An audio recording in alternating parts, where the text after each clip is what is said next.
ಎಲ್ರಿಗೂ ನಮಸ್ಕಾರ. Welcome back to my YouTube channel. This is Shruti. ಈ ವಿಡಿಯೋದಲ್ಲಿ ಮಾಡರ್ನ್ ಹಿಸ್ಟ್ರಿ ಅಂಡರಲ್ಲಿ second chapter expansion and consolidation of British power in India ಈ topic ಮೇಲೆ MCQs ಅನ್ನ ಸಾಲ್ವ್ ಮಾಡ್ತಿದ್ದೀವಿ. ನೀವಿನ್ನೂ last 2 videos under advent of Europeans in India ಈ topic ಅಂಡರಲ್ಲಿ 2 ವಿಡಿಯೋಗಳನ್ನು ಅಪ್ಲೋಡ್ ಮಾಡಿದ್ದೀನಿ. ಅದನ್ನ ನೋಡಿಲ್ಲ ಅಂದರೆ ಫಸ್ಟ್ ಅವೆರಡು ವಿಡಿಯೋಸನ್ನು ನೋಡ್ಕೊಂಡು ಬನ್ನಿ. ಅದಾದಮೇಲೆ ಈ ಚಾಪ್ಟರ್ನ ಸ್ಟಾರ್ಟ್ ಮಾಡಿ. ಬನ್ನಿ ವಿಡಿಯೋ ಸ್ಟಾರ್ಟ್ ಮಾಡೋಣ. Okay, first question. With reference to Bengal on the eve of British conquest, consider the following statements. It was the richest province in a Mughal empire. It had a significant trade link with Europe. And indigo silk were major export items. Okay. ಈಗ ಬೆಂಗಾಲ್ ಬಂದು successor state. ಇದನ್ನ form ಮಾಡಿದ್ಯಾರು? Murshid Kuli Khan in the year 1717. Okay. It is the richest Mughal province. ಈಗ present days ಅಲ್ಲಿ Bengal, Bihar, Odisha ರೀಜನ್ನ cover ಮಾಡುತ್ತೆ Bengal region present days ಅಲ್ಲಿ. It had a significant trade link with Europe ಅಂದ್ರೆ ನೀವು ಬೆಂಗಾಲ್ ರೀಜನ್ ಅಲ್ಲಿ ನೋಡಿದ್ರೆ ತುಂಬಾ ಯುರೋಪಿಯನ್ ಫ್ಯಾಕ್ಟ್ರೀಸ್ ನಾವಲ್ಲಿ ಫಾರ್ಮ್ ಮಾಡಿರೋದು ನೋಡ್ಬೋದು. ಚಿನ್ಸೂರ್ ಆಗಿರ್ಬೋದು, ಬಾಲಸೂರ್, ಆಮೇಲೆ ಚಾಂದೇರ್ ನಗರ್, ಕಾಸಿಂ ಬಜಾರ್, ಈ ಥರ ರೀಜನ್ಸ್, ಹೂಗ್ಲಿ, ಇವೆಲ್ಲನೂ ಕೂಡ ಯುರೋಪಿಯನ್ ಫ್ಯಾಕ್ಟ್ರೀಸ್ ಅಲ್ಲಿ ಸ್ಟೇ ಆಗಿದೆ, ಅಲ್ಲಿ ಸೆಟಲ್ಮೆಂಟ್ ಅನ್ನ ಊರಿದೆ, ಫ್ಯಾಕ್ಟ್ರೀಸ್ ಅನ್ನ ಫಾರ್ಮ್ ಮಾಡಿದೆ. ಸೊ ಯುರೋಪ್ ಲಿಂಕ್ ಅನ್ನ ಹೊಂದಿದೆ. Okay. IndiGo, silk var major export items. Okay. Other ಬಂದು ಸಿಲ್ಕ್ ಮತ್ತೆ ಇಂಡಿಗೋ ಮೇಜರ್ ಎಕ್ಸ್ಪೋರ್ಟ್ ಐಟಮ್ಸ್ ಅನ್ನೇ. ಅದು ಬಿಟ್ಟು ಬೇರೆ ಕಾಟನ್, ಟೆಕ್ಸ್ಟೈಲ್, ಅದಾದ್ಮೇಲೆ ರೈಸ್, ಶುಗರ್, ಇವೆಲ್ಲ important trading items. Major trade export ಆಗೋದು ಬೆಂಗಾಲಿಂದ. ಓಕೆ. 3 ಕೂಡ correct. Which of the following trading centres var established in Bengal by East India company? Bengal ಅಲ್ಲಿ ಎಸ್ಟಾಬ್ಲಿಷ್ ಆಗಿರೋದು. ಹೂಗ್ಲಿ ಬಂದು ಬೆಂಗಾಲೆ, ಸೂರತ್ ಬಂದು ಗುಜರಾತ್. ಓಕೆ. ಕಾಸಿಂ ಬಜಾರ್ ಕೂಡ ಬೆಂಗಾಲೇನೆ, ಕಲ್ಕತ್ತಾ ಕೂಡ Bengal region. So second option 1 remove ಮಾಡೋಣ. 1, 3 and 4. ಓಕೆ. ಇದರಲ್ಲಿ ಆಪ್ಷನ್ ಕೊಟ್ಟಿಲ್ಲ ಈ ಕ್ವಶನ್ಗೆ correct answer, but Surat Gujarat ಅಲ್ಲೇ ಬರೋದು. Okay. Next, battle of Plassey in 1757 was a fought between Sirajuddaulah and East India Company. Kasim Bazar and East India Company ಯಾವುದು? ಕಾಸಿಂ ಬಜಾರ್ ಜೊತೆ Shujauddaulah, Nawab of Awadh plus Shah Alam to Mughal king, ಅದಾದ್ಮೇಲೆ ಮೀರ್ ಕಾಸಿಂ, ಇವರೆಲ್ಲ ಸೇರಿ ಬ್ಯಾಟಲ್ ಮಾಡೋದು ಈಸ್ಟ್ ಇಂಡಿಯಾ ಕಂಪನಿ ಜೊತೆ battle of Buxar. Sirajuddaulah and East India Company battle of Plassey. Okay.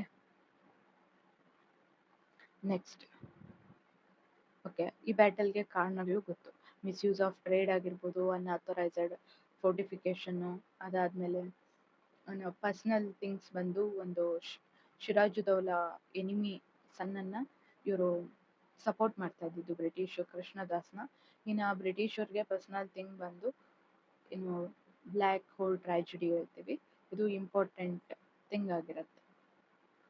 Okay. Battle of ಪ್ಲಾಸಿಗೆ background causes. The immediate cause of a conflict between Sirajuddaulah and East India Company ಯಾವುದು?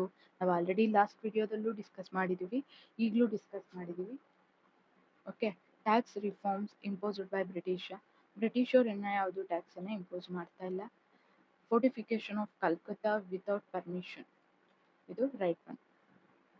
Anglo French rivalry in Deccan region ಯಾವುದು? ಅದು ಕಾರ್ನಾಟಿಕ್ ವಾರ್ದು ಬಿಡಿ, ಇದಲ್ಲ. Treaty of Allahabad ಬಂದು battle of Buxar ಅಲ್ಲಿ ನಡೆಯೋದು treaty ಇದು. ಇನ್ನು 1765 ಅಲ್ಲಿ ಈ ಟ್ರೀಟಿ ನಡೆಯುತ್ತೆ. Okay, which event marked the beginning of British political dominance in Bengal? Political dominance. Okay, ನಮಗೆ ಬಕ್ಸರ್ದು ಬ್ಯಾಕ್ಗ್ರೌಂಡು, ಅದಾದಮೇಲೆ ಯಾರು ನವಾಬ್ ಆಗ್ತಾರೆ ಅದನ್ನೆಲ್ಲ ನಾನು ಲಾಸ್ಟ್ ವಿಡಿಯೋದಲ್ಲಿ ಮೆನ್ಷನ್ ಮಾಡಿದ್ದೆ. ಓಕೆ, ಏನಾಗುತ್ತೆ, ಮೀರ್ ಜಾಫರ್ ಕಿಂಗ್ ಆಗಿರ್ತಾರೆ, ಸಾರಿ ನವಾಬ್ ಆಗ್ತಾರೆ ಅಲ್ವಾ, ನವಾಬ್ ಆಫ್ ಬೆಂಗಾಲ್ ಆಗ್ತಾರೆ. ಇದಾದ್ಮೇಲೆ ಸ್ವಲ್ಪ ಕಂಡೀಷನ್ಸ್ ಮೇಲೆ ಏನೇನು ಪ್ರಿವಿಲೇಜಸ್ ಕೊಡ್ತೀನಿ ಅನ್ನೋದ್ರ ಮೇಲೆ ಅವ್ರು ನವಾಬ್ ಆಗಿರ್ತಾರೆ. ಓಕೆ, ಅದಾದ್ಮೇಲೆ ಅವರು ಸ್ಯಾಟಿಸ್ಫೈ ಮಾಡೋಕ್ಕಾಗೋದಿಲ್ಲ ಕೆಲವೊಂದು ಡಿಮ್ಯಾಂಡ್ಸನ್ನು, ಬ್ರಿಟಿಷರ್ ಡಿಮ್ಯಾಂಡ್ಸನ್ನು. ಅದ್ರ ಜೊತೆಗೆ ಮೀರ್ ಜಾಫರ್ ಸನ್ ಮೀರಾನ್ ಡೆತ್ ಆಗುತ್ತೆ. ಸೊ ಮುಂದಿನ ಸಕ್ಸಸರ್ ಯಾರು, ನವಾಬ್ ಆಫ್ ಬೆಂಗಾಲ್ ಯಾರು ಅನ್ನೋ ಪ್ರಶ್ನೆ ಬಂದಾಗ ಮೀರ್ ಕಾಸಿಂ, ಯಾರು ಸನ್ ಇನ್ ಲಾ ಆಫ್ ಮೀರ್ ಜಾಫರೇನೆ, ಇವರು ಮೀರ್ ಕಾಸಿಂ ಬಂದು ಸ್ವಲ್ಪ ಬ್ರಿಟಿಷ್ ಅವ್ರ ಜೊತೆ ಒಂದು ಅಗ್ರಿಮೆಂಟಿಗೆ ಬರ್ತಾರೆ, ನನ್ನೇ ನವಾಬ್ ಆಗಿ ಮಾಡಿದ್ರೆ ನಾನು ನಿಮ್ಗೆಷ್ಟು ಪ್ರಿವಿಲೇಜಸ್ ಅನ್ನ ಕೊಡ್ತೀನಿ ಅಂತ. ಓಕೆ, ಅದು ಟ್ರೀಟಿ ಆಫ್ 1760. ಓಕೆ, ಸೊ ನಾವು ಇದರಿಂದ ತಿಳ್ಕೊಬೇಕಾಗಿರೋದು ಏನಂದ್ರೆ, ಇವ್ರಿಗೆ ಪೊಲಿಟಿಕಲ್ ಪವರ್ ಬಂದ್ಬಿಟ್ಟಿದೆ. ಅಂದರೆ ಯಾರು ಹೇಳ್ತಾರೆ ಅವರು ನವಾಬ್ ಆಫ್ ಬೆಂಗಾಲ್ ಆಗ್ತಾರೆ, ಇಲ್ಲ ಅವ್ರು ಹೇಳ್ದಂಗೆ ಕೇಳಲ್ಲ ಅಂದರೆ ತೆಗೆದು ಬೇರೆಯವ್ರನ್ನ ಕೂರಿಸೋಷ್ಟು ಪವರ್ ಇದೆ. ನಾವು ಇದಕ್ಕೆ ಎಕ್ಸಾಂಪಲ್ ಅಂದರೆ ಮೀರ್ ಜಾಫರ್ನ ತೆಗ್ದು ಮೀರ್ ಕಾಸಿಂನ ಕೂರಿಸ್ತಾರೆ. ಸೊ ಅವ್ರ ಜೊತೆನೂ ಏನು ಸರಿ ಹೋಗಲ್ಲ ಮೀರ್ ಕಾಸಿಂ ಜೊತೆ ಅಂದರೆ ರಿಮೂವ್ ಮಾಡ್ತಾರೆ, ಮತ್ತೆ ಮೀರ್ ಜಾಫರ್ ಆಗ್ತಾರೆ ಬ್ಯಾಟಲ್ ಆಫ್ ಬಕ್ಸರ್ ಆದಮೇಲೆ. ಸೊ ಪೊಲಿಟಿಕಲ್ ಡಾಮಿನೆನ್ಸ್ ಬಂದಿದ್ದು ಬ್ಯಾಟಲ್ ಆಫ್ ಪ್ಲಾಸಿಯಲ್ಲಿ. ಬಕ್ಸರ್ ನಡೆಯೋದು 1764 battle of Plassey 57, Wandiwash 63, timeline third battle of third Carnatic ವಾರಲ್ಲಿ ನಡೆಯೋದಿದು. ಕೀ ಬ್ಯಾಟಲ್ ಅಂತ ಹೇಳಿ ಕರಿತೀವಿ ಬ್ಯಾಟಲ್ ಆಫ್ ವ್ಯಾಂಡಿ ವಾಶ್ನ. Treaty of Allahabad, battle of ಬಕ್ಸರ್ದು ಟ್ರೀಟಿ ಇದು. The immediate consequence of the British victory at Plassey, battle of ಪ್ಲಾಸಿಯಲ್ಲಿ ಗೆದ್ದಿದ್ರಿಂದ ಇಮಿಡಿಯೇಟ್ ಆಗಿ ಅವರು ಏನು ಮಾಡ್ತಾರೆ, appointment of Mir Jafar as an Nawab. Okay, next, which factor most weakened Sirajuddaulah at Plassey? ಯಾವ ಒಂದು ಪಾಯಿಂಟ್ ತುಂಬಾ ವೀಕ್ ಮಾಡಿದಂಥ ಪಾಯಿಂಟ್ ಬ್ಯಾಟಲ್ ಆಫ್ ಪ್ಲಾಸಿಯಲ್ಲಿ ಸಿರಾಜುದ್ದೌಲಾಗೆ ಅಂತ ಹೇಳಿದ್ರೆ ಲ್ಯಾಕ್ ಆಫ್ ಆರ್ಟಿಲರಿನ ಅಲ್ಲ. ಓಕೆ, ಯಾಕಂದ್ರೆ ಆರ್ಟಿಲರಿ ಒಂದು ಕಾರಣ ಅಂತ ನಾವು ತಗೊಂಡ್ರು ಕೂಡ ಕಡಿಮೆ ಇದ್ರೆ ಪವರ್, ಈಗ ಮ್ಯಾನ್ ಪವರ್ ಜಾಸ್ತಿ ಇದ್ರೆ ಗೆಲ್ಬೋದಲ್ವಾ. ಓಕೆ, ಅಲ್ಲಿ ಪ್ರಾಬ್ಲಮ್ ಆಗಿದ್ದು ವೀಕ್ ಮಾಡಿದಂಥ ಪಾಯಿಂಟ್ ಒಂದು ಮೀರ್ ಜಾಫರ್ ಸೀಕ್ರೆಟ್ ಅಲಯನ್ಸ್ ಅನ್ನ ಮಾಡ್ಕೊಂಡಿರ್ತಾರೆ ಬ್ರಿಟಿಷ್ ಜೊತೆ. ಏನಂತ, 50,000 ಸೋಲ್ಜರ್ಸ್ನ ಕರ್ಕೊಂಡೇ ಬರಲ್ಲ ಬ್ಯಾಟಲ್ ಫೀಲ್ಡಿಗೆ. ಸೊ ಅದರಿಂದ ಸೈನಿಕರ ಸಂಖ್ಯೆ ಕಡಿಮೆ ಆಗುತ್ತೆ ಬ್ಯಾಟಲ್ ಫೀಲ್ಡಲ್ಲಿ. ಇದು ವೀಕನ್ ಪಾಯಿಂಟ್ ಫಾರ್ ಸಿರಾಜುದ್ದೌಲಾ ಸೋಲೋದಕ್ಕೆ ಇದು ಕಾರಣವಾಗುತ್ತೆ. ಬ್ರಿಟಿಷ್ ನಾವಲ್ ಸುಪೀರಿಯಾರಿಟಿ ಅದು ಅವ್ರದ್ದು ಒಂದು ಪ್ಲಸ್ ಪಾಯಿಂಟ್ ಆದ್ರೂ ಈ ಒಂದು ಬ್ಯಾಟಲಲ್ಲಿ ಅದು ವೀಕ್ ಪಾಯಿಂಟ್ ಆಗಿ ಏನಾಗಲ್ಲ ಸಿರಾಜುದ್ದೌಲಾಗೆ. Okay, next, battle of Plassey is significant because it mark the beginning of British political control in Bengal. ಹೌದು, ಹೇಳಿದ್ನಲ್ಲ, ಮೀರ್ ಜಾಫರ್ನ ತೆಗ್ದು ಮೀರ್ ಕಾಸಿಂ ಆಗ್ತಾನೆ, ತಿರ್ಗಾ ಮೀರ್ ಕಾಸಿಂ ಹೋಗಿ ಮೀರ್ ಜಾಫರ್ ಆಗ್ತಾರೆ. ಸೊ ಅದು political control in Bengal. Okay, it ended French presence in India completely. ಇದು ಫ್ರೆಂಚ್ ಅವ್ರು ಏನಾದರೂ ಭಾಗಿಯಾಗ್ತಾರೆ ಬ್ಯಾಟಲ್ ಆಫ್ ಪ್ಲಾಸಿಯಲ್ಲಿ, ನಡೆಯೋದೆ ಸಿರಾಜುದ್ದೌಲಾ ಅದಾದಮೇಲೆ ಬ್ರಿಟಿಷ್ ಅವ್ರ ಮಧ್ಯೆ. ಸೊ ಇದು ತಪ್ಪು. It enables British control over revenue resources. Battle of Buxar ಬಂದು ರೆವೆನ್ಯೂ ಮೇಲೆ ಹಿಡಿತಾ ಬರುತ್ತೆ, ಯಾಕೆ ದಿವಾನಿ ರೈಟ್ಸ್ ಸಿಗೋದ್ರಿಂದ. ಬಟ್ ಈ ಬ್ಯಾಟಲಲ್ಲಿ ಏನಲ್ಲ. ಸೊ ಆಪ್ಷನ್ 3 ತಪ್ಪು, 2 ತಪ್ಪು, only option 1. The major economic reason for British interest in Bengal was ಯಾವುದು, ಕೋಲ್ ರಿಸರ್ವಾ ಅಲ್ಲ, fertile land agriculture only. So ಇದು ಕೂಡ ಅಲ್ಲ. ಅವರು ಫರ್ಟೈಲ್ ಲ್ಯಾಂಡ್ ತಗೊಂಡು ಅವರು ಡೈರೆಕ್ಟಾಗಿ ಅವರೇನು ಫಾರ್ಮಿಂಗ್ ಮಾಡಬೇಕಾಗಿಲ್ಲ, ಏನಿಲ್ಲ. ಅವರಿಗೇನು ಟ್ರೇಡಿಂಗ್ಗೆ ಗೂಡ್ಸ್ ಚೆನ್ನಾಗಿ ಸಿಗಬೇಕು, ಐಟಮ್ಸ್ ಅದೆಲ್ಲ ಚೆನ್ನಾಗಿ ಸಿಗಬೇಕು ಅಷ್ಟೇ. ಈಗ ಬೆಂಗಾಲ್ ರಿಚ್ ಆಗಿರೋದ್ರಿಂದ ಅಲ್ಲಿ ನೆಲೆ ಊರಿದ್ದಕ್ಕೆ ಕಾರಣ ಅದು. Rich textiles and export economy ಕಾರಣ ಬ್ರಿಟಿಷರು ಬೆಂಗಾಲಲ್ಲಿ ಒಂದು ಇಂಟ್ರೆಸ್ಟನ್ನು ಹೊಂದಿರೋದಕ್ಕೆ. Which of the following correctly describe Mir Jafar ಯಾವುದು? ಫ್ರೆಂಚ್ ಅಲಾಯ್ ಆಫ್ ಶಿರಾಜ ಅಲ್ಲ. Commander in chief betrayed Siraj. ಹೌದು. ಏನು ಮೋಸ ಮಾಡ್ತಾರಲ್ಲ ಸೀಕ್ರೆಟ್ ಅಲಯನ್ಸ್ ಇಂದ ಮೀರ್ ಜಾಫರ್ ಬ್ರಿಟಿಷ್ ಅವ್ರ ಜೊತೆ ಸೇರ್ಕೊಂಡು, ಸೊ ಬೆಟ್ರಾಯ್ಡ್. ಇನ್ನು ಮೊಘಲ್ ಎಂಪರರ್ ಇಂದ ಏನು ಸ್ಪೈ ಆ ಥರ ಏನಿಲ್ಲ, ಆಫ್ಘಾನ್ ಗವರ್ನರು ಅಲ್ಲ. The battle of Bedara in 1759 was a fought between ಯಾರ್ಯಾರ ಮಧ್ಯ ಆಗಿದ್ದು? ಬ್ರಿಟಿಷ್ ಅಂಡ್ ಡಚ್ ಅವ್ರ ಮಧ್ಯ ಆಗಿದ್ದು. ಇದಾದ್ಮೇಲೆ ಡಚ್ ಅವರು ಬೆಂಗಾಲ್ ರೀಜನ್ ಅಲ್ಲಿ ಅವರ ಪವರ್ ಅನ್ನ ಕಳ್ಕೊಂತಾರೆ. ಗ್ರಾಜುವಲಿ ಈ ಒಂದು ಬ್ಯಾಟಲ್ ಆದ್ಮೇಲೆ ಇಂಡಿಯಾದಲ್ಲಿ ಅವರ ಏನವರು ಸ್ಟ್ರೆಂತ್ ಇತ್ತು ಅದನ್ನ ಕಳ್ಕೊಂತ ಬರ್ತಾರೆ. ಓಕೆ, ಮೀರ್ ಕಾಸಿಂ ಯಾವ ತರ ನವಾಬ್ ಆಫ್ ಬೆಂಗಾಲ್ ಆದ ಅಂತ ಹೇಳಿದ್ರೆ, ಮೀರ್ ಜಾಫರ್ ಆಗಿರ್ತಾರೆ ಸಿರಾಜುದ್ದೌಲಾಗೆ ಮೋಸ ಮಾಡಿ ಬ್ಯಾಟಲ್ ಆಫ್ ಪ್ಲಾಸಿಯಲ್ಲಿ ಇನ್ 1757. ಅದಾದ್ಮೇಲೆ ಮೀರ್ ಜಾಫರ್ ಅವರ ಸನ್ ಮೀರಾನ್ ಡೆತ್ ಆದ್ಮೇಲೆ ಸಕ್ಸಸರ್ಗೆ ಪ್ರಶ್ನೆ ಬಂದಾಗ ಅವರ ಸನ್ನಿಂದ ಮೀರ್ ಜಾಫರ್ ಸನ್ನಿಂದ ಮೀರ್ ಕಾಸಿಂ ಕೂಡ ಒಬ್ಬ ಆಕಾಂಕ್ಷಿ ಆಗಿರ್ತಾರೆ ನವಾಬ್ ಆಫ್ ಬೆಂಗಾಲ್ಗೆ. ತುಂಬಾ ಜನ ಆಸೆ ಪಡ್ತಿರ್ತಾರೆ. ಮೀರ್ ಕಾಸಿಮು ಬ್ರಿಟಿಷ್ ಅವ್ರ ಜೊತೆ ಒಂದು ಟ್ರೀಟಿ ಮಾಡ್ಕೊಂತಾರೆ, ಸಪೋರ್ಟ್ ಮಾಡಿದ್ರೆ ನಾನು ನವಾಬ್ ಆಗೋದಕ್ಕೆ. ಏನೇನ್ ಕೊಡ್ತಾರೆ? ಟ್ರೀಟಿ ಆಫ್ 1760 ಅಂತ ಹೇಳಿ ಕರಿತೀವಿ. ಇದರಲ್ಲಿ ಮೀರ್ ಕಾಸಿಂ ನವಾಬ್ ಆಗೋದಕ್ಕೆ ಕೆಲವೊಂದು ಟೆರಿಟರೀಸ್ನ ಕೊಡ್ತಾನೆ. ಬೃಂದಾವನ್, ಮಿದ್ನಾಪುರ್, ಚಿತ್ತಗೋಂಗ್, ಹಾಗೆ 1/2 ಶೇರ್ ಇನ್ ಚೂನಮ್ ಟ್ರೇಡ್. ಅದಾದ್ಮೇಲೆ ಬ್ರಿಟಿಷ್ ಅವರು ಯುದ್ಧ ಏನಾದ್ರು ಮಾಡಿದಾಗ ಎಕ್ಸ್ಪೆನ್ಸಸ್ಗೋಸ್ಕರ 5 ಲ್ಯಾಕ್ ರುಪೀಸ್ ಅನ್ನ ಕೊಡ್ತೀನಿ ಅಂತ ಇದಿಷ್ಟನ್ನು ಈ ಟ್ರೀಟಿಯಲ್ಲಿ ಮಾತಾಡ್ತಾರೆ. ಯಾವುದಕ್ಕೋಸ್ಕರ? ನವಾಬ್ ಆಗೋದಕ್ಕೆ ಮೀರ್ ಕಾಸಿಂ ಸಪೋರ್ಟ್ ಮಾಡೋದಕ್ಕೋಸ್ಕರ. ಓಕೆ, ಇದು 1760 treaty between Mir Qasim and British. Okay, Mir Qasim Nawab ಆದ್ಮೇಲೆ ಏನೇನ್ ಮಾಡ್ತಾರೆ ಅಂದ್ರೆ, ಮುರ್ಷಿದಾಬಾದ್ ಇಂದ ಮುಂಗೇರ್ಗೆ ಕ್ಯಾಪಿಟಲ್ ಸಿಟಿನ ಶಿಫ್ಟ್ ಮಾಡ್ತಾರೆ. ಮುಂಗೇರ್ ಬಂದು ಬಿಹಾರಲ್ಲಿದೆ. ಬಿಹಾರ್. ಓಕೆ, ಅದಾದ್ಮೇಲೆ ಇವರು ಅವರ ಒಂದು ಮಿಲಿಟರಿನ ಸ್ವಲ್ಪ ಅಪ್ಡೇಟ್ ಮಾಡ್ತಾರೆ. ಆದ್ಮೇಲೆ ದಸ್ತಕ್ಸ್ ಏನ್ ಮಿಸ್ಯೂಸ್ ಮಾಡ್ಕೊತಾ ಇದ್ರು ಬ್ರಿಟಿಷ್ ಅವರು, ಅದು ಅಬೋಲಿಷ್ ಮಾಡಬೇಕು ಅಂತೇಳಿ ಯೋಚನೆ ಮಾಡ್ತಾರೆ. ಏನಕ್ಕೆ ಅವ್ರೇನ್ ಕಾರಣ ಕೊಡ್ತಾರೆ ಅಂದ್ರೆ, ಎಲ್ಲ ಯುರೋಪಿಯನ್ಸು ಒಂದೇ ತರ ಇರಬೇಕು, ಕೆಲವೊಂದು ಸ್ಪೆಷಲ್ ಪ್ರಿವಿಲೇಜಸ್ನ ತೆಗೆದ್ರೆ ಎಲ್ಲರೂ ಈಕ್ವಲ್ ಆಗಿ ನೋಡೋ ತರ ಆಗುತ್ತೆ, ಅವ್ರಿಗೆ ಕಾಂಪಿಟೇಷನ್ ಬೆಳೆಯುತ್ತೆ ಅಂತ.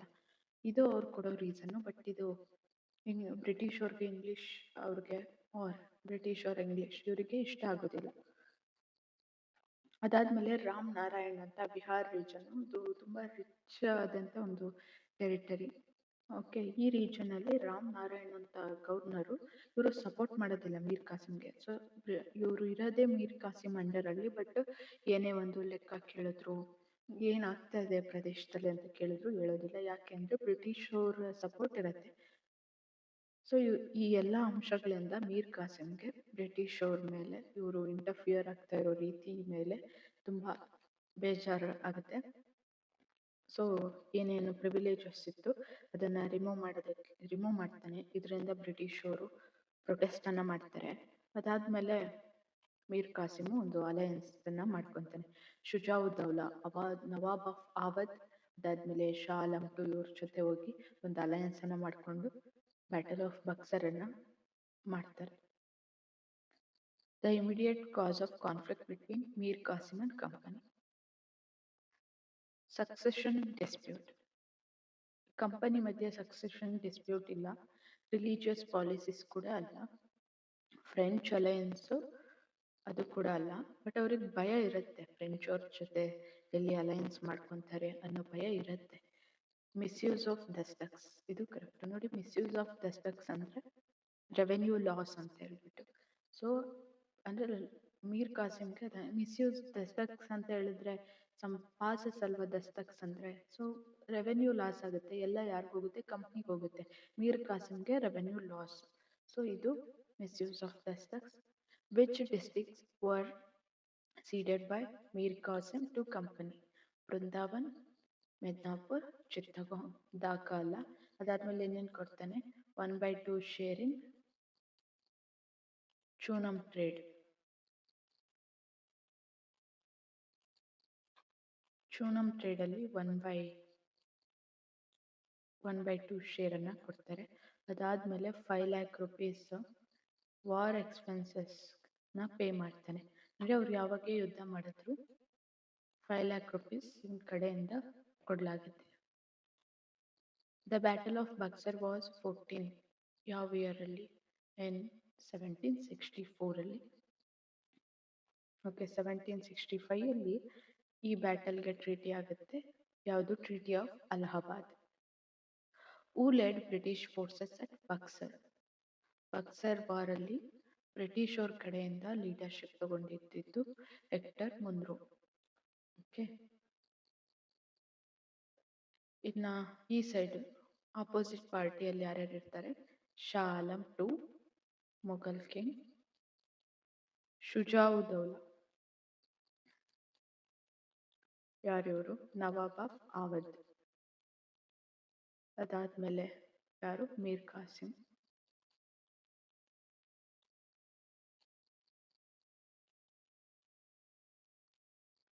Next, the Diwani rights granted to company include judicial functions ಅಥವಾ revenue collection, military defence, criminal justice. ಇದೊಂದು ರೆವೆನ್ಯೂ ಕಲೆಕ್ಷನ್. ಓಕೆ, ಈಗ ಫಸ್ಟು ಶುಜಾವುದ್ದೌಲಾ ಅಂದರೆ ನವಾಬ್ ಆಫ್ ಅವಧ್ ಏನೇನು ಕೊಟ್ಟರು ಅಂತ ಹೇಳಿದ್ರೆ, ಅಲಹಾಬಾದ್ ಅಂಡ್ ಕಾರಾ ರೀಜನ್ಸ್ನ ಶಾ ಆಲಂಗೆ ಕೊಡಬೇಕು.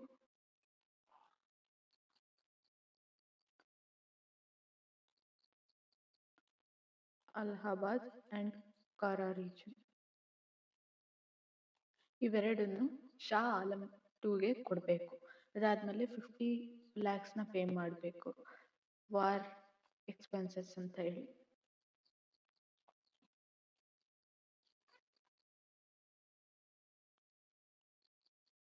ಅದಾದ್ಮೇಲೆ ಇವರು ಅವಧನ್ನ ತಗೊಳ್ಳೋದಿಲ್ಲ, ಅಂದ್ರೆ ಬ್ರಿಟಿಷು ಅನೆಕ್ಸ್ ಮಾಡ್ಕೊಳಲ್ಲ, ಕ್ಯಾಪ್ಚರ್ ಮಾಡ್ಕೊಳಲ್ಲ. ಇದನ್ನ ಬಫರ್ ಸ್ಟೇಟ್ ಆಗಿ ಬಿಡ್ತಾರೆ. ಶುಜಾವುದ್ದೌಲಾ ಇಂದ ಕ್ಯಾಪ್ಚರ್ ಮಾಡ್ಕೊಳ್ಳಲ್ಲ. ಕಾರಣ ಏನಂದ್ರೆ ಮರಾಠರು ಇವರಿಂದ ಇನ್ವೇಷನ್ಸ್ ಆಗ್ತಾ ಇರುತ್ತೆ. ಸೊ ಇದನ್ನ ಬಫರ್ ಸ್ಟೇಟ್ ಆಗಿ ಬಿಡ್ತಾರೆ. ಸೊ ನಾವು ಬಫರ್ ಸ್ಟೇಟ್ ಕಾನ್ಸೆಪ್ಟ್ ಇನ್ನ ಒಂದು ಸಿಖ್ ರೀಜನ್ಸ್, ನಾರ್ತ್ ವೆಸ್ಟ್ ರೀಜನ್ಸ್ನೆಲ್ಲ ಯಾವ ತರ ರಷ್ಯನ್ ಅಂಡ್ ನೆಪೋಲಿಯನ್ ಅಟ್ಯಾಕ್ಸ್ ಇಂದ ಕಾಪಾಡ್ಕೊಳ್ಳೋಕೆ ಬಫರ್ ಸ್ಟೇಟ್ಸ್ ಆಗಿ ಮಾಡ್ಕೊಂಡ್ರು. ಸೊ ಅದೇ ತರನೇ ಇಲ್ಲೂ ಅವಧನ್ನ ಬಫರ್ ಸ್ಟೇಟ್ ಆಗಿ ಮಾಡ್ಕೊಂಡ್ರು, ಕ್ಯಾಪ್ಚರ್ ಮಾಡ್ಕೊಂಡ್ಲಿಲ್ಲ. ಮೊಘಲ್ ಎಂಪೈರ್ ಏನೇನು ಕೊಟ್ರು ಶಾ ಆಲಂ ಅಂತ ಹೇಳಿದ್ರೆ, Diwani rights. Which Mughal empire granted Diwani rights to company? ಯಾರು? ಶಾ ಆಲಂ ಕೊಟ್ರು. ಅದಾದ್ಮೇಲೆ ಶಾ ಆಲಮು ಅಲಹಾಬಾದಲ್ಲಿ ರಿಸೈಡ್ ಆಗಬೇಕು. In the protection of R under the protection of company ಅಂತ ಹೇಳಿದ್ರು. ಅಲಹಾಬಾದ್ ಕೊಟ್ಟಿದ್ದು ಶುಜಾವುದ್ದೌಲಾ. ಓಕೆ, ಆ ಒಂದು ರೀಜನ್ ಅಲ್ಲಿ ರಿಸೈಡ್ ಆಗ್ಬೇಕಂದ್ರೆ ಸ್ಟೇ ಆಗಬೇಕು. ಆಮೇಲೆ ಅಂಡರ್ ಕಂಪನಿ ಪ್ರೊಟೆಕ್ಷನ್ ಅಲ್ಲಿ ಇರಬೇಕು. ಇನ್ನ ದಿವಾನಿ ರೈಟ್ಸ್ ಬಂದು ಬೆಂಗಾಲ್, ಬಿಹಾರ್, ಒರಿಸ್ಸಾ ರೀಜನ್ ಅನ್ನ ರೆವೆನ್ಯೂ ಕಲೆಕ್ಟ್ ಮಾಡುವಂತಹ ಒಂದು ರೈಟ್ಸ್, ಇದನ್ನ ತಗೊಂಡ್ರು. ಹಾಗೆ ಇವರು ಎಷ್ಟು 26 lakh ಆನ್ಯುವಲಿ ಪೇ ಮಾಡ್ತಾರೆ ಈ ಒಂದು ರೆವೆನ್ಯೂ ಅವರು ಪಡ್ಕೊಂಡಿದ್ದಕ್ಕೆ. ಇಷ್ಟೆಲ್ಲ ರೆವೆನ್ಯೂ ಯೂಸ್ ಮಾಡ್ಕೊತಾರಲ್ಲ, ಸೊ ವರ್ಷಕ್ಕೆ 26 ಲಕ್ಷವನ್ನ ಶಾ ಆಲಂಗೆ ಕೊಡ್ತಾರೆ. ಅದಾದ್ಮೇಲೆ ದಿವಾನಿ ರೈಟ್ಸ್ ಅಲ್ಲಿ ಈಗ ಡ್ಯುಯಲ್ ಗವರ್ನಮೆಂಟ್ ಬರುತ್ತಲ್ವಾ, ಅವ್ರಿಗೆ ರೆವೆನ್ಯೂ ಅಷ್ಟೇ ಬೇಕು. ಈ ಅವ್ರಿಗೆ ಲ್ಯಾಂಗ್ವೇಜ್ ಬ್ಯಾರಿಯರ್ ಅದು ಇದು ಇದೆ. ಆಮೇಲೆ ಅವ್ರಿಗೆ ಅಡ್ಮಿನಿಸ್ಟ್ರೇಷನ್, ಪೊಲೀಸಿಂಗ್ ಅದೆಲ್ಲ ಅವಶ್ಯಕತೆ ಇಲ್ಲ. ಅವ್ರಿಗೆ ರೆವೆನ್ಯೂ ಬೇಕು, ಬಂತು. ಸೊ ದಿವಾನಿ ರೈಟ್ಸ್ ಅಲ್ಲಿ ಇನ್ನೊಂದು ಯಾವುದು? ಡ್ಯುಯಲ್ ಗವರ್ನಮೆಂಟ್ ಅಲ್ಲಿ ನಿಜಾಮ್ ಫಂಕ್ಷನ್ಸ್. ಇದೇನು ನಿಜಾಮ್ ಫಂಕ್ಷನ್ಸು? ಪೊಲೀಸಿಂಗು, ಅಡ್ಮಿನಿಸ್ಟ್ರೇಷನ್ ಈ ತರ ಸಂಬಂಧಪಟ್ಟಿದ್ದು.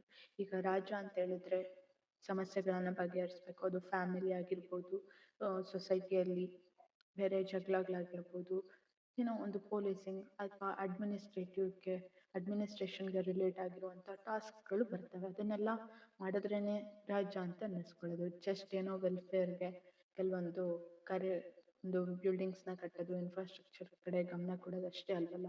ಸೊ ಇದು ಬೇಕು ನಿಜಾಮ್ ಫಂಕ್ಷನ್ ಅಂತ ಹೇಳಿದ್ರೆ ಇವರು 53 lakhs 53 lakhsನ ಕಟ್ಟಬೇಕು. ಯಾರಿಗೆ? ಬ್ರಿಟಿಷ್ ಅವ್ರಿಗೆ, ಈ ನಿಜಾಮ್ ಫಂಕ್ಷನ್ಗೆ. ಓಕೆ, ಬಟ್ ಇವ್ರು ಎಷ್ಟು ಕೊಡ್ತಿದ್ದಾರೆ ಇಲ್ಲಿ? 26 lakh ಇದು ದಿವಾನಿ ರೈಟ್ಸ್ಗೆ. ಅದಕ್ಕೂ ಡಬಲ್ ಕಲೆಕ್ಟ್ ಮಾಡ್ತಾವ್ರೆ ಇಲ್ಲಿ ನಿಜಾಮ್ ಫಂಕ್ಷನ್ಗೆ. ಓಕೆ, ಇದಾದ್ಮೇಲೆ ಅಪಾಯಿಂಟ್ ಮಾಡ್ತಾರೆ ನವಾಬ್ಸ್ ಅಲ್ಲ, ದಿವಾನ್ಸ್. ಏನಕ್ಕೆ? ದಿವಾನಿ ರೈಟ್ಸ್ ಬಂತಲ್ಲ, ಅದನ್ನ ಕಲೆಕ್ಟ್ ಮಾಡಕ್ಕೆ, ರೆವೆನ್ಯೂ ಕಲೆಕ್ಟ್ ಮಾಡಕ್ಕೆ ದಿವಾನ್ಸ್ ಅನ್ನ ಅಪಾಯಿಂಟ್ ಮಾಡ್ತಾರೆ. ಬೆಂಗಾಲ್ ರೀಜನ್ಗೆ ಬಂದು ಮೊಹಮ್ಮದ್ ರೇಜಾ ಖಾನ್ ಅಂತ. ಬೆಂಗಾಲ್ ರೀಜನ್ಗೆ ಯಾರು ಅಪಾಯಿಂಟ್ ಮಾಡೋದು? ಬ್ರಿಟಿಷ್ ಅವರು. ಮೊಹಮ್ಮದ್ ರೇಜಾ ಖಾನ್.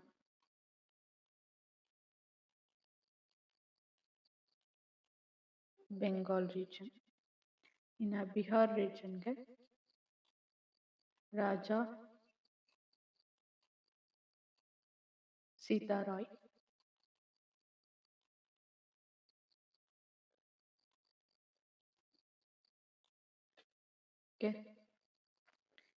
ಇದು ಅಬಾಲಿಷ್ ಮಾಡಿದ್ದು ವಾರನ್ ಆಸ್ಟಿಂಗ್ ಡ್ಯುಯಲ್ ಗವರ್ನಮೆಂಟ್ನ.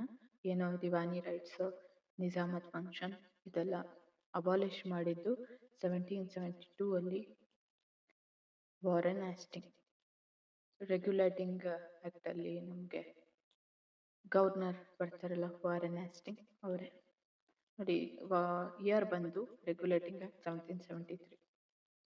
ಅದಕ್ಕೂ ಒಂದು ವರ್ಷ ಹಿಂದೆ ನೆನಪಿಸ್ಕೊಂಡ್ರೆ 1772 ಅಲ್ಲಿ ಇದು ಅಬಾಲಿಷ್ ಮಾಡಿದ್ದು ಡ್ಯುಯಲ್ ಗವರ್ನಮೆಂಟ್ನ. Under dual government Nizamat function remained with ಯಾರ ಹತ್ರ? ಮೊಘಲ್ ಎಂಪರರ್ ಹತ್ರ, Shah Alam II. Which of the following were Nizamat function? ಯಾವುದು? Policing and administration of justice. Revenue collection ಅಲ್ಲ, ಇದು ದಿವಾನಿ ರೈಟ್ಸ್ ಅಲ್ಲಿ ಬರುತ್ತೆ. ಸೊ option 1 and 2. Okay. Dual government in Bengal was introduced by Robert Clive, but remove ಮಾಡಿದ್ದು Warren ಆಸ್ಟಿಂಗ್. With the reference to rise of Mysore in 18th century, consider the following statements. The Wadiyar emerged after the decline of Vijayanagara Empire. ಹೌದು. The Hyder Ali belonged to Wadiyar dynasty. Wadiyar dynastyಗೆ belong ಆದವರಲ್ಲ, ಅಂದರೆ not a blood relative ಅವರ ಏನು ಅವರ ಒಂದು ರಕ್ತ ಸಂಬಂಧ ಆ ಥರ ಅಲ್ಲ. ಇವರು ಒಂದು ಆಸ್ಥಾನದಲ್ಲಿ ಕಮಾಂಡರ್ ಆಗಿರ್ತಾರೆ, ಆರ್ಮಿ ಕಮಾಂಡರ್ ಆಗಿರ್ತಾರೆ. Mysuru become major military power under Hyder Ali and Tipu Sultan. ಹೌದು, ಇದು ಕರೆಕ್ಟ್.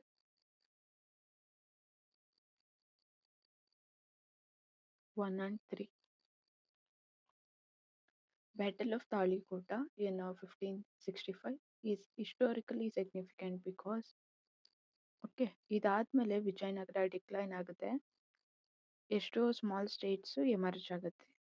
ಓಕೆ, ಅದರಲ್ಲಿ ಮೈಸೂರು ಕೂಡ ಒಂದು. It led to the emergence of successor states from Vijayanagara empire. Okay, which of the following factor was mainly responsible for the British hostility toward Mysore under Hyder Ali and Tipu Sultan? Mysore alliance with Marathas ಇಲ್ಲ. ನಮಗೆ ಗೊತ್ತು, ಮಾಧವರಾವ್ ಅವರು invite ಮಾಡ್ತಾನೆ ಇರ್ತಾರೆ ಮೈಸೂರನ್ನ. ಇನ್ನು 1664 3 times ಏನೋ invite ಮಾಡ್ತಾರೆ. 64ಅಲ್ಲಿ, 1766ಅಲ್ಲಿ, ಅದಾದಮೇಲೆ 1701ಅಲ್ಲಿ 3 times ಮಾಧವರಾವ್ ಫಸ್ಟ್ ಮರಾಠ ಅಂಡರಲ್ಲಿ ಇವರು ಇನ್ವೈಟ್ ಮಾಡ್ತಾರೆ ಮೈಸೂರನ್ನ.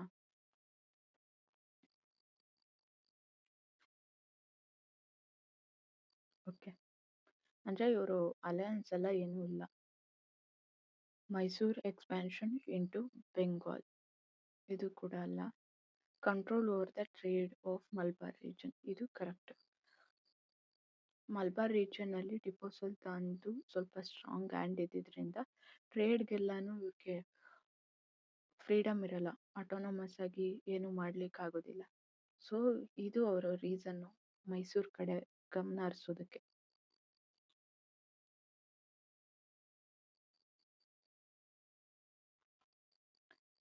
Hyder Ali modernized his army primarily with the help of ಯಾರು ಫ್ರೆಂಚ್ ಅವರ ಹೆಲ್ಪಿಂದ.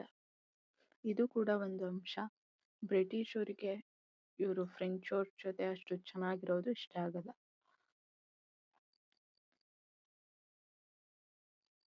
The treaty of Madras. Okay, British ಅವರು ಒಂದು ಟ್ರೀಟಿ ಮಾಡ್ಕೊಂತಾರೆ ನಿಜಾಮ್ ಆಫ್ ಹೈದ್ರಾಬಾದ್ ಹಾಗೆ ಮರಾಠರ ಜೊತೆ. ಏನಂತ ಹೇಳಿದ್ರೆ ಒಂದು ಅಲಯನ್ಸ್ ಹೈದರ್ ಅಲಿ ವಿರುದ್ಧ ಯುದ್ಧ ಮಾಡ್ಲಿಕ್ಕೆ. ಬಟ್ ಹೈದರ್ ಅಲಿ ಇದನ್ನ ರಿವರ್ಸ್ ಮಾಡ್ತಾರೆ. ಮರಾಠರಿಗೆ ಒಂದು ಟೆರಿಟರಿ ಆಸೆಯನ್ನ ತೋರಿಸಿ ಅವರನ್ನ ಅವ್ರ ಕಡೆ ಕರ್ಕೊಂಡು, ಅದಾದ್ಮೇಲೆ ನವಾಬ ಫಾರ್ಕಟ್ ವಿರುದ್ಧ ಅಟ್ಯಾಕ್ ಮಾಡಿ ಅವನನ್ನು ಕೂಡ ಅಲಯನ್ಸ್ಗೆ ತರ್ತಾರೆ. 1.5 years ಗೆ ಫಸ್ಟ್ ಆಂಗ್ಲೋ ಮೈಸೂರ್ ವಾರ್ ನಡೆಯುತ್ತೆ. ಅದಾದ್ಮೇಲೆ ಮದ್ರಾಸನ್ನ ಅಟ್ಯಾಕ್ ಮಾಡ್ತಾರೆ ಹೈದರ್ ಅಲಿ. ಅಲ್ಲಿಗೆ ಮದ್ರಾಸ್ ಅಟ್ಯಾಕ್ ಆದ್ಮೇಲೆ ಟ್ರೀಟಿ ಆಫ್ ಮದ್ರಾಸ್ ಬರುತ್ತೆ.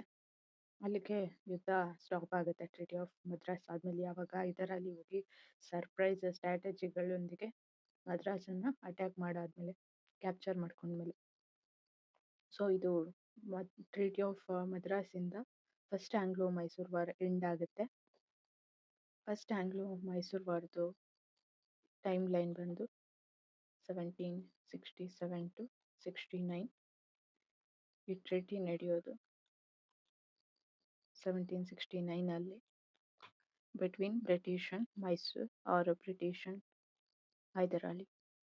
ಇದರಿಂದ ಪ್ರಿಸನರ್ಸ್ ಎಕ್ಸ್ಚೇಂಜ್ ಮಾಡ್ಕೊತಾರೆ. ಅದಾದ್ಮೇಲೆ ಏನ್ ಕ್ಯಾಪ್ಚರ್ ಮಾಡ್ಕೊಂಡಿದ್ರು ಹೈದರ್ ಅಲಿ ಮದ್ರಾಸನ್ನ, ಅದನ್ನ ರಿಟರ್ನ್ ಮಾಡ್ತಾರೆ. ಅದಾದ್ಮೇಲೆ ಫ್ರೆಂಡ್ ಎನಿಮಿ ಕ್ಲಾಸ್ ಅನ್ನ ಕೂಡ ಈ ಟ್ರೀಟಿಯಲ್ಲಿ ಅಳವಡಿಸ್ಕೊಂಡಿರ್ತಾರೆ. ಮೀನ್ಸ್ ಅಟ್ಯಾಕ್ ಮಾಡಿದಾಗ ಅವ್ರ ನೆರವಿಗೆ ಹೋಗುವಂತಹ ಒಂದು ಒಪ್ಪಂದ. ಬಟ್ ಇದನ್ನ ಅವರು ಫಾಲೋ ಮಾಡೋದಿಲ್ಲ. ಅದಕ್ಕಾಗಿನೇ Anglo Mysore war second start ಆಗುತ್ತೆ. ಹೈದರ್ ಅಲಿನ ಮರಾಠರು ಅಟ್ಯಾಕ್ ಮಾಡಿದಾಗ ಇವರು ಹೆಲ್ಪಿಗೆ ಹೋಗಲ್ಲ ಬ್ರಿಟಿಷ್ ಅವರು. ಸೊ ಅವರು ಟ್ರೀಟಿನ ವಯೋಲೇಷನ್ ಆಗುತ್ತೆ. So battle second Anglo Mysore war start ಆಗುತ್ತೆ. ಆ ಇಯರ್ ಯಾವ ಇಯರ್ ಟೈಮ್ ಲೈನ್ ಅಂದ್ರೆ 1780 to 84. Which of the following was not a provision of Treaty of Madras? Exchange of prisoners ಹೌದು ಕರೆಕ್ಟೇನೆ.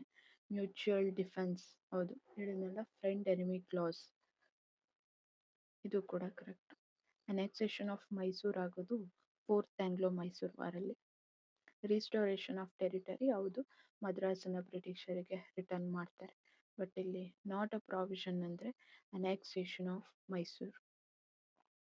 Which city Hyder Ali threaten directly? ಯಾವುದನ್ನ strategic ಆಗಿ attack ಮಾಡ್ತಾರೆ ಮದ್ರಾಸನ್ನ in first Anglo Mysore war? The main cause of second Anglo Mysore war was ಯಾವುದು? The breach of treaty of Madras. ಏನು friend enemy class ಇತ್ತು. ಯಾರಾದ್ರೂ attack ಮಾಡಿದ್ರೆ ಥರ್ಡ್ ಪಾರ್ಟಿ ಅವ್ರ ವಿರುದ್ಧ ಇಬ್ರು ಒಂದಾಗಿ ಫೈಟ್ ಮಾಡಬೇಕು.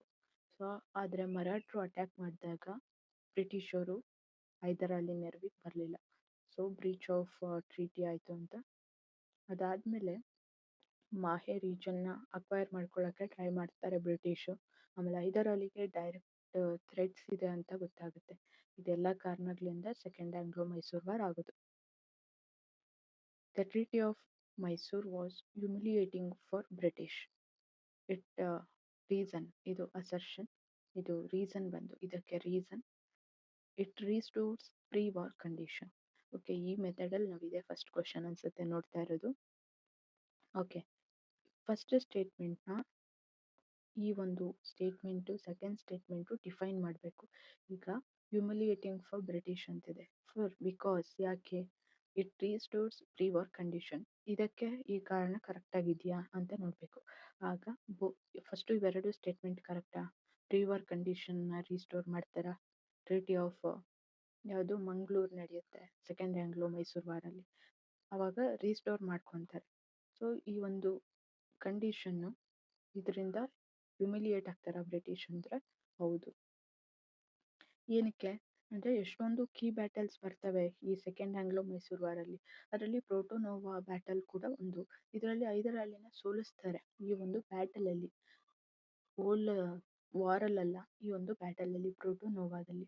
ಆದರೂ ಕೂಡ ಈ ಬ್ಯಾಟಲ್ ಆದಮೇಲೆ ಮತ್ತೆ ಹೈದರಾಲಿ ಬ್ರಿಟಿಷ್ ಕಮಾಂಡರ್ನ ಅಟ್ಯಾಕ್ ಮಾಡಿ ಅವ್ರನ್ನ ಕ್ಯಾಪ್ಚರ್ ಮಾಡಿಕೊಂಡು ಅವ್ನು ಡೆತ್ ಆದರೂ ಕೂಡ ಟಿಪ್ಪು ಸುಲ್ತಾನ್ ಕಂಟಿನ್ಯೂ ಮಾಡಿ ಕೊನೆಗೆ ಗೆಲ್ತಾರೆ. ಓಕೆ, ಸೊ ಎಷ್ಟೆಲ್ಲ ಒಂದ್ಸಲಿ ಸೋಲ್ಸಿದ್ರು ಕೂಡ, ಅಷ್ಟೊಂದು ಸ್ಟ್ರಾಟಜಿಕಲಿ ಬ್ರಿಟಿಷರು ಮುಂದೆ ಇದ್ರೂ ಕೂಡ, ಫೈನಾನ್ಷಿಯಲಿ ಸ್ಟೇಬಲ್ ಇದ್ರೂ ಕೂಡ ಹೈದರಾಲಿ ವಿರುದ್ಧ ಸೋತ್ರಲ್ಲ. ಅದಾದಮೇಲೆ ಪ್ರೀ ವಾರ್ ಕಂಡೀಷನ್ಸ್ ಅಂದರೆ ಅವ್ರು ಏನೇನು ಅಕ್ವೈರ್ ಮಾಡ್ಕೊಂಡಿದ್ರು ಎಲ್ಲನೂ ರಿಟರ್ನ್ ಮಾಡಬೇಕು. ಆಮೇಲೆ ಸೌತಲ್ಲಿ ಇವ್ರಿಗಿರೋಂಥ ಸ್ಟ್ರೆಂತ್ ಏನು ಅನ್ನೋದು ಇಲ್ಲಿ ತೋರಿಸುತ್ತೆ. ಸೊ ಇದೆಲ್ಲ ಕಂಡೀಷನಿಂದ ಇವರಿಗೆ ಇದು humiliating conditions. So 2 statement correct ಇದೆ. 6 ರೀಸನ್ ಏನಿದೆ ಈ ಸ್ಟೇಟ್ಮೆಂಟ್ನ ಕರೆಕ್ಟಾಗಿ ಡಿಫೈನ್ ಆರ್ ಎಕ್ಸ್ಪ್ಲೈನ್ ಮಾಡ್ತಿದೆ. ನೋಡಿ, ಸ್ವಲ್ಪ ಪ್ರಾಕ್ಟೀಸ್ ಕ್ವಶನ್ಸ್ ಇಲ್ಲಿ ಹಾಕಿದ್ದೀನಿ. ನೀವು ಸ್ಕ್ರೀನ್ಶಾಟ್ ಆದರೂ ತಗೊಳ್ಳಿ, ಅಥವಾ ನಿಮಗೆ PDF ಬೇಕಂದರೆ ನನಗೆ ಕಮೆಂಟ್ ಮಾಡಿ. ನಾನು ಟೆಲಿಗ್ರಾಮ್ ಲಿಂಕ್ ಅದಾದಮೇಲೆ ಆ ಒಂದು ಚಾನಲಲ್ಲಿ ಈ PDFನ ಅಪ್ಲೋಡ್ ಮಾಡಿರ್ತೀನಿ. ಈ ಕ್ವಶನ್ಸ್ಗೆ ಆನ್ಸರು ನೆಕ್ಸ್ಟ್ ವಿಡಿಯೋದಲ್ಲಿ ಡಿಸ್ಕ್ರಿಪ್ಷನಲ್ಲಿ ಹಾಕಿರ್ತೀನಿ. ನೋಡಿ, ರೆಸಿಡೆಂಟ್ಸ್ ಇಲ್ಲಿ ಬಂದು ಫ್ರೆಂಚ್ ಫ್ಯಾಕ್ಟ್ರಿಗಳಿಗೆ ರಿಲೇಟ್ ಆಗಿರುವಂಥದ್ದು. ಯಾವುದು ಈಸ್ಟ್ ಕೋಸ್ಟಲ್ಲಿದೆ, ವೆಸ್ಟ್ ಕೋಸ್ಟಲ್ಲಿದೆ ತಿಳ್ಕೊಂಡ್ರೆ ಈ ಕ್ವಶನ್ಗೆ ಆನ್ಸರ್ ಮಾಡ್ಬೋದು. ಓಕೆ, ಈ ರೆಸಿಡೆಂಟ್ಸ್ ಯಾರು, ಜಸ್ಟ್ ಯುರೋಪಿಯನ್ಸಾ ಅಥವಾ ಏನು ಅನ್ನೋದನ್ನು ತಿಳ್ಕೊಂಡಿದ್ರೆ ಈ ಕ್ವಶನಿಗೆ ಆನ್ಸರ್ ಮಾಡ್ಬೋದು. ಇದು ಅಡ್ಮಿನಿಸ್ಟ್ರೇಷನ್ ಅಂದರೆ ಟಿಪ್ಪು ಸುಲ್ತಾನ್ ಟೈಮಲ್ಲಿ ಏನೆಲ್ಲ ಚೇಂಜಸ್ ತಂದರು ಅನ್ನೋದ್ರ ಮೇಲೆ ಇದೆ. ಓಕೆ, ಇಷ್ಟು ಈ ಕ್ವಶನ್ಸು, ಅದಾದಮೇಲೆ ಎಕ್ಸ್ಪ್ಲನೇಷನು. ಈ ವಿಡಿಯೋ ಇಷ್ಟ ಆಗಿದ್ರೆ like, share and subscribe. Thank you for watching.